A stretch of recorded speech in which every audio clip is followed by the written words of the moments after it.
Allez, bonjour à tous, c'est Guillaume. Aujourd'hui, on se retrouve sur le fuseau. Et oui, je vous avais dit que c'était la dernière vidéo, mais non, en fin de compte, je vous ai réservé une petite vidéo annexe. Alors, ça sera pour ceux qui souhaitent tout savoir. Donc, en fin de compte, je n'ai pas encore terminé la vidéo que vous avez déjà vue. C'est-à-dire que le fuseau est complètement terminé.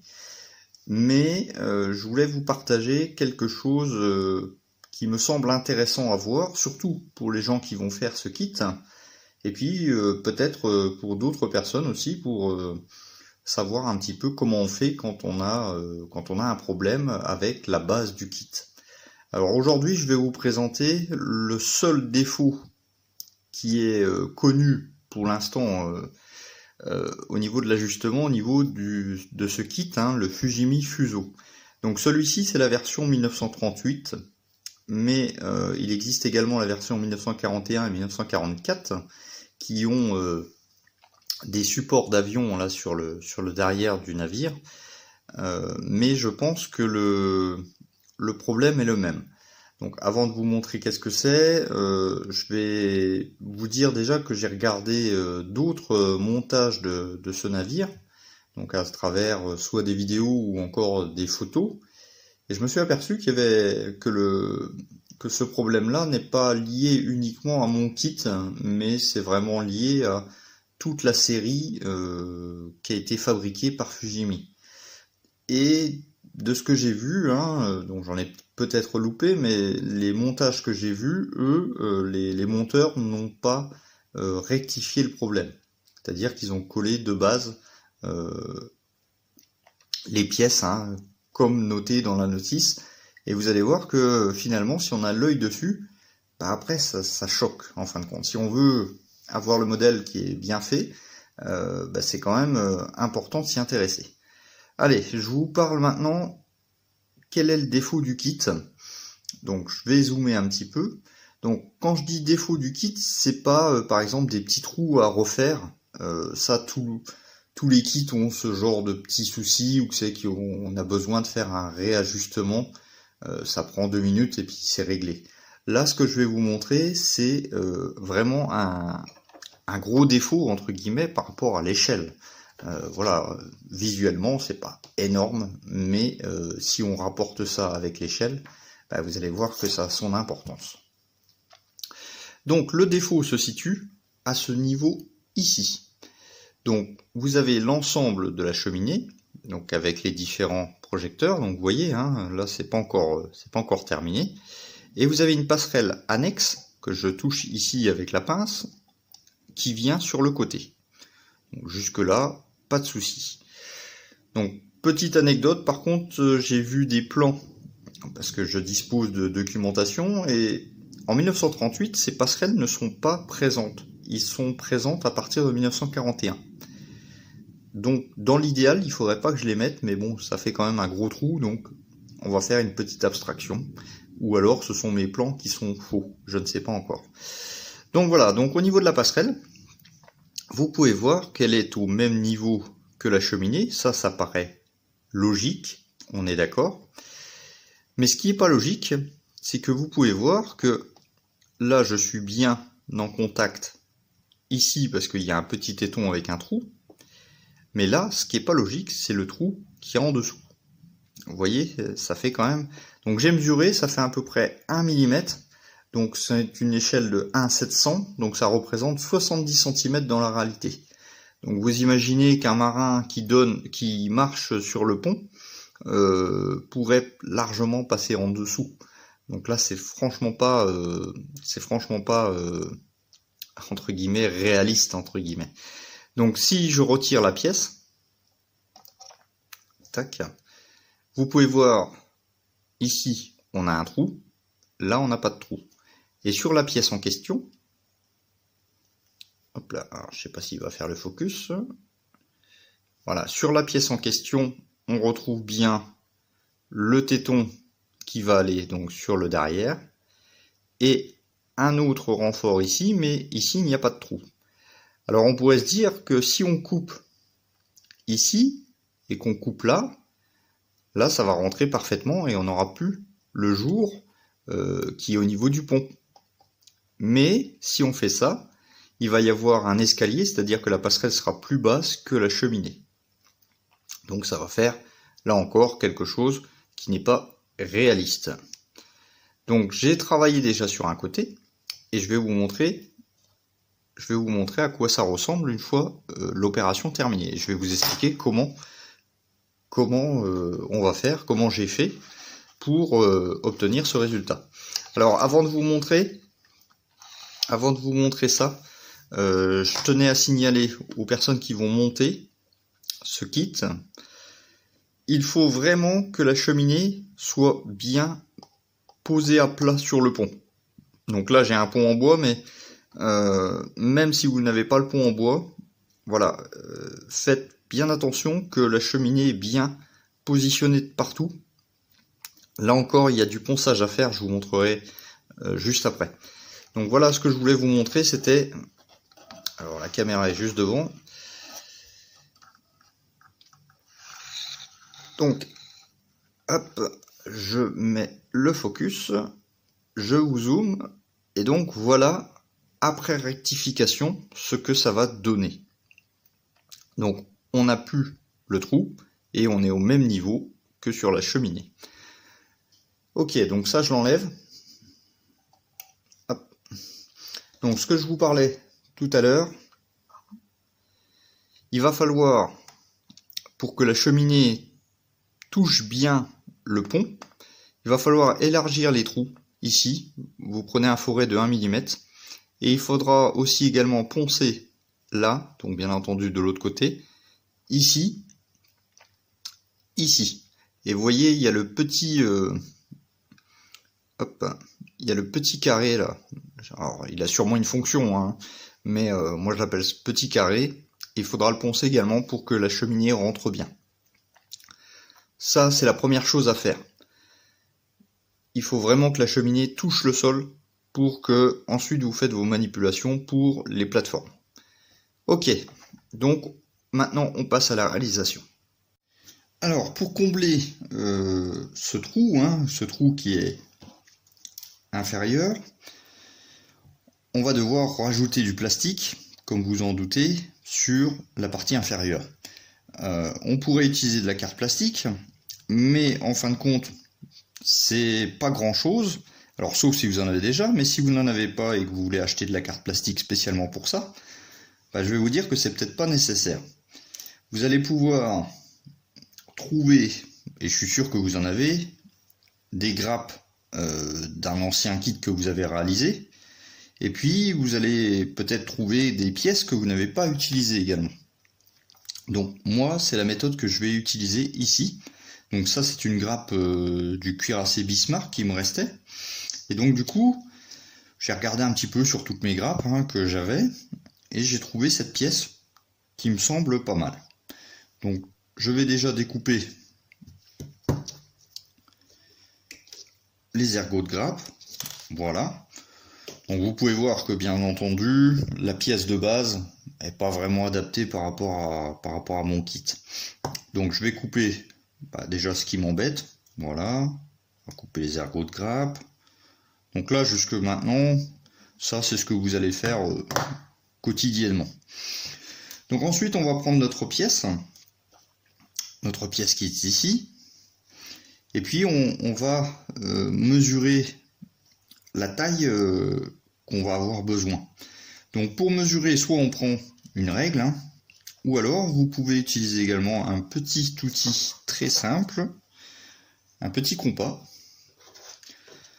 Donc sur le devant de la pièce, je vais vous zoomer un petit peu, on a un escalier.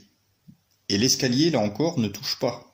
Donc il va falloir aussi combler le trou. Donc je prends à peu près, grosso modo, la taille. Donc je vais élargir un petit peu. Voilà, donc là je suis à peu près bon. Je suis même un peu large, mais c'est pas grave. Et à partir d'ici, je vais reporter. Donc je me mets au ras-bord.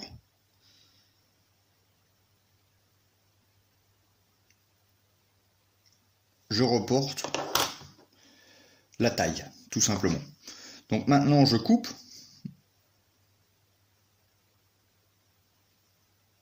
Tac. Donc même si c'est pas une coupe exceptionnelle, c'est pas grave. On va vérifier la taille tout de suite. Donc je suis là, tac. Donc je me mets au ras-bord. Et donc c'est bien, j'ai bien un petit peu d'excédent. Tant mieux. Il faut pas trop, on va dire, faire trop juste. Hein, faire trop juste. Donc maintenant j'ai bien sûr une surépaisseur ici. Je sais pas la pièce servait à quoi à la base. Donc on va, alors soit on peut couper comme ça avec la pince coupante. Le problème c'est que si on coupe, je sais pas si ça va tordre la pièce. On peut tester dans un premier temps. On va pouvoir enlever un petit peu de matière déjà. Tac. Donc là on est vraiment sur de l'improvisation. Hein.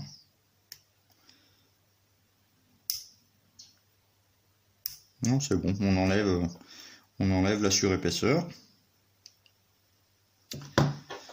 Donc cette vidéo va pas être trop en coupure. Je pense que je vais la laisser brute. Comme ça permettra aussi de voir le temps que ça prend. Donc maintenant je vais limer avec une grosse lime là. On cherche pas la précision, là on cherche vraiment à enlever.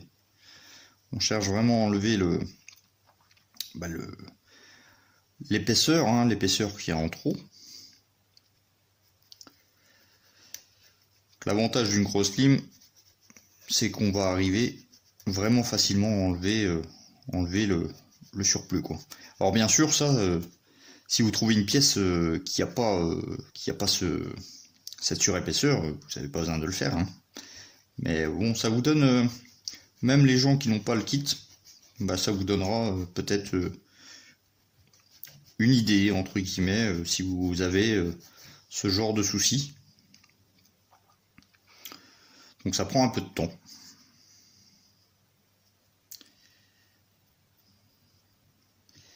Alors, comment je peux faire? On peut également faire comme ça. On met la lime. Voilà. Et puis on vient bouger la pièce. Ça revient même.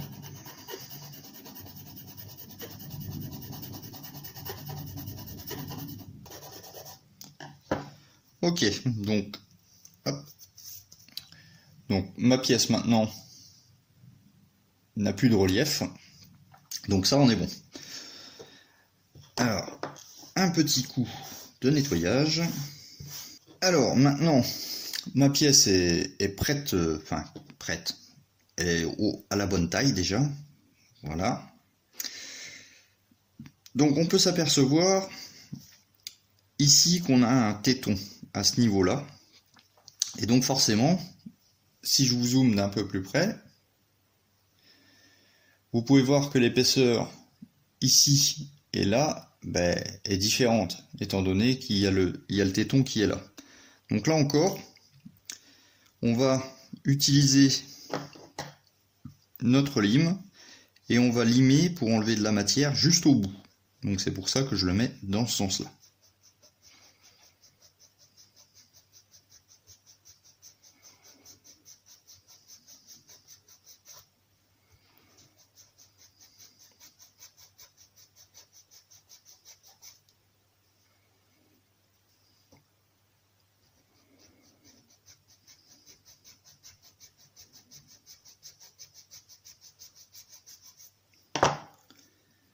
Voilà, donc on a bien une différence avant-après, hein, c'est que j'ai limé.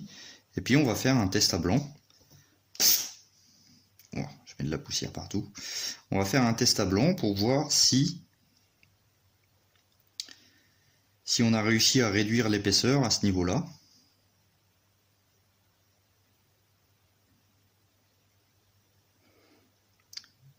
Alors, pas tout à fait. Donc on va continuer.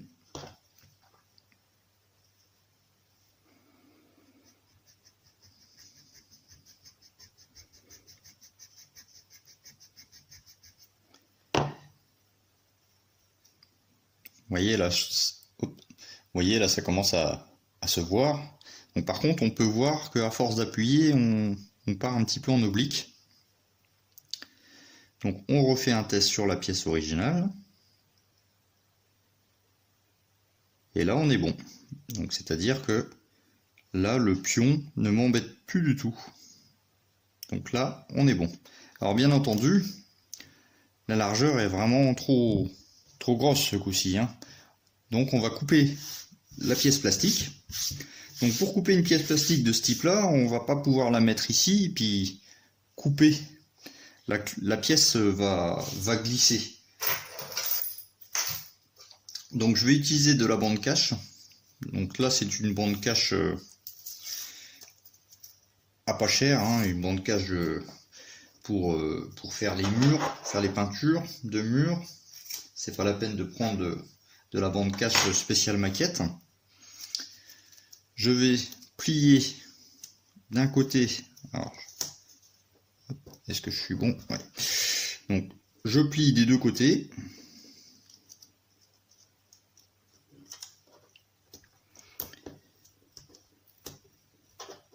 Et voilà. Je viens mettre ma pièce en plein milieu. Voilà. Et ensuite, on va venir découper la pièce avec tout simplement une règle, hein. Donc là, je vais prendre à peu près la moitié. Donc soit vous pouvez mesurer, ou alors vous le faites au feeling, c'est comme vous voulez.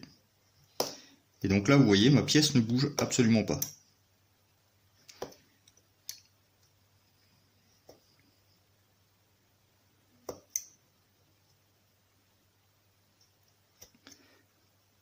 On y est presque.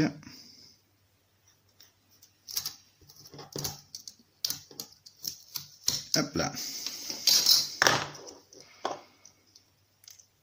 Alors, je vais prendre la plus petite. Voilà, donc maintenant on a bien notre pièce qui est coupée en deux. Donc on pourrait continuer à poncer, mais on va pas savoir où s'arrêter, parce qu'en fin de compte il va falloir faire des essais à blanc.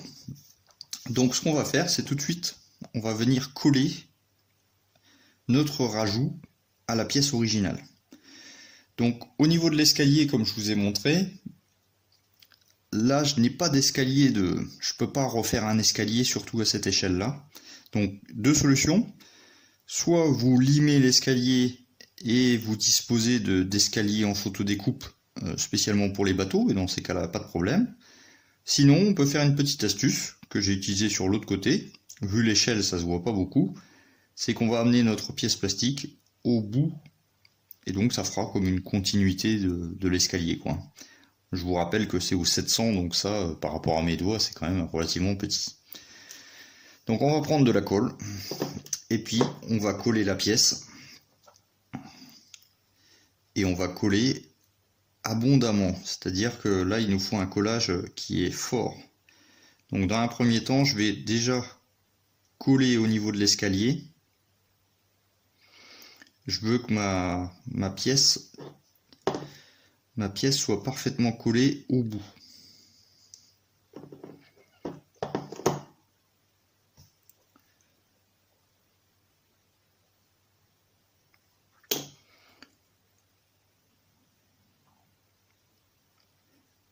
Donc on n'arrivera pas à faire un collage complet vu que c'est quand même petit.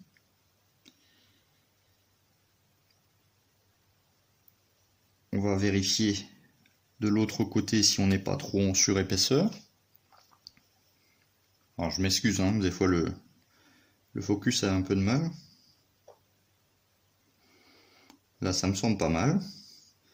Donc maintenant on va consolider le collage de partout.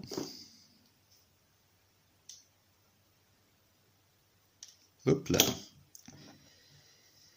J'aurais dû tenir la pièce, c'est pas grave.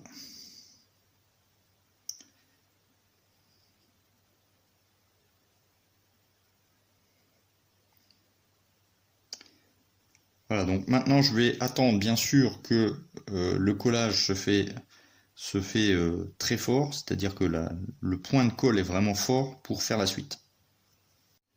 Alors reprenons. Donc cela fait à peu près 10 minutes que la pièce a été collée avec la pièce de base. Donc on peut s'apercevoir,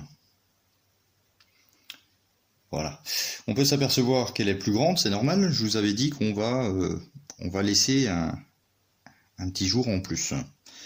Donc à ce moment-là, on peut soit couper avec la pince coupante, comme ça, ou alors on peut limer. Bon, moi je vais utiliser la pince coupante, ça sera plus rapide. Voilà, on est presque. Je vais utiliser du grain, un ponçage au grain 400. Hop. Et puis on va venir tout simplement poncer.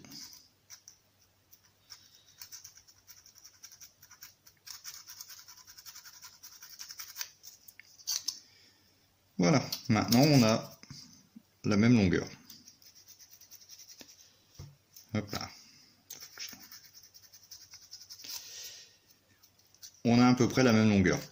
Alors pour l'épaisseur, ici, bien entendu, là on est beaucoup trop grand, on est beaucoup trop large.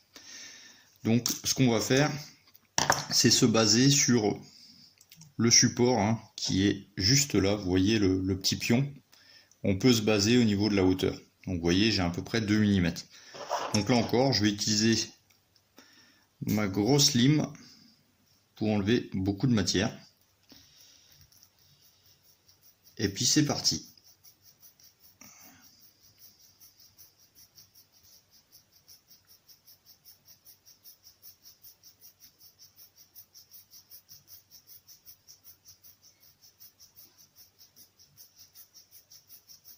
Donc avant de continuer mon ponçage, bien entendu, vous limez et puis vous venez mettre en place la pièce pour voir s'il vous reste encore beaucoup de millimètres à enlever ou pas.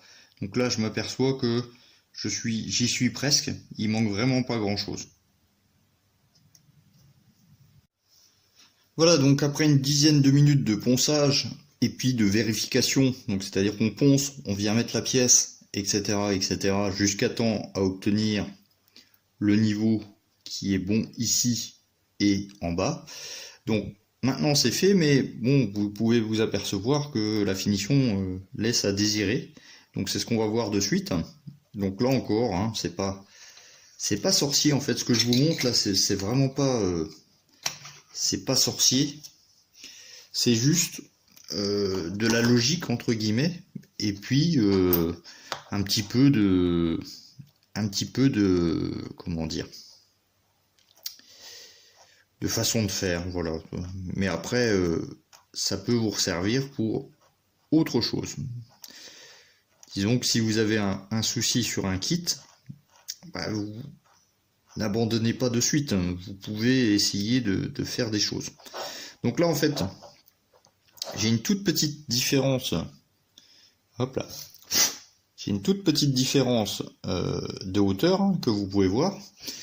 Donc là encore, soit on utilise le X-Alto et on vient frotter, gratter pour enlever de la matière, soit on peut poncer également. Donc dans un premier temps, moi j'utilise toujours le X-Alto, et puis après, je procède au ponçage. Et donc là on va aligner les deux morceaux de plastique. Donc ça tombe bien, le morceau de plastique que j'ai choisi était gris. Et au fur et à mesure, après les différents ponçages, vous allez voir que on va pas tellement voir la différence, hein.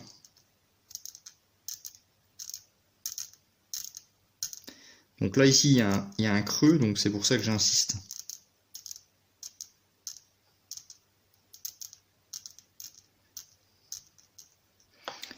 Mais il faut quand même mieux privilégier le ponçage, hein, parce qu'en grattant comme ça, vous risquez de décoller cette pièce là, quoi. Allez, je ne bouge plus ma main, promis. Donc soit on utilise du papier à poncer, soit on utilise des toutes petites limes Moi j'aime bien le papier à poncer parce que je peux le modeler à ma guise.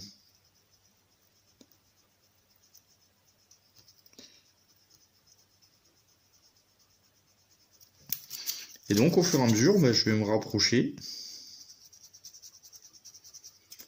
Je vais me rapprocher de l'épaisseur initiale de ma pièce.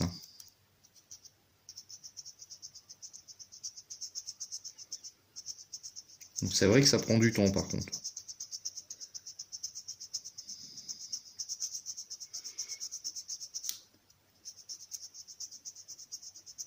Hop. On y est presque. Vous voyez ici? Là on commence à plus trop voir la différence. Donc là c'est du grain 400, et puis après bien sûr on va monter les grains pour effacer nos rayures.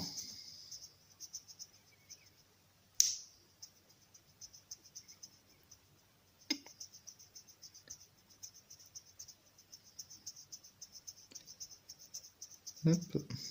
Petit à petit.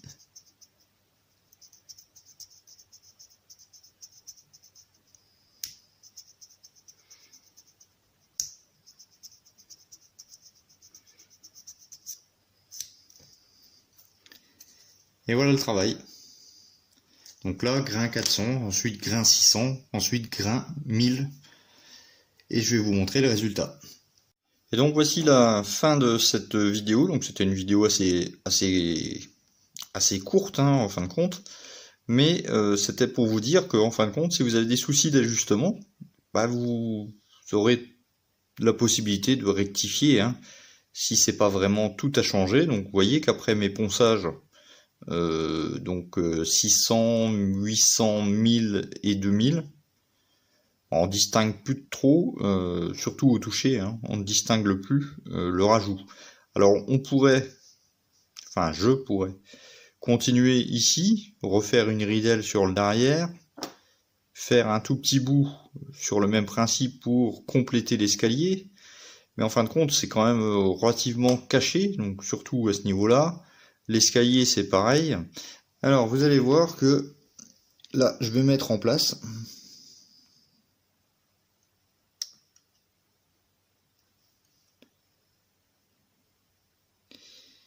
Et voilà, on a bien le pont et la passerelle qui est au même niveau, et puis on a complété le trou.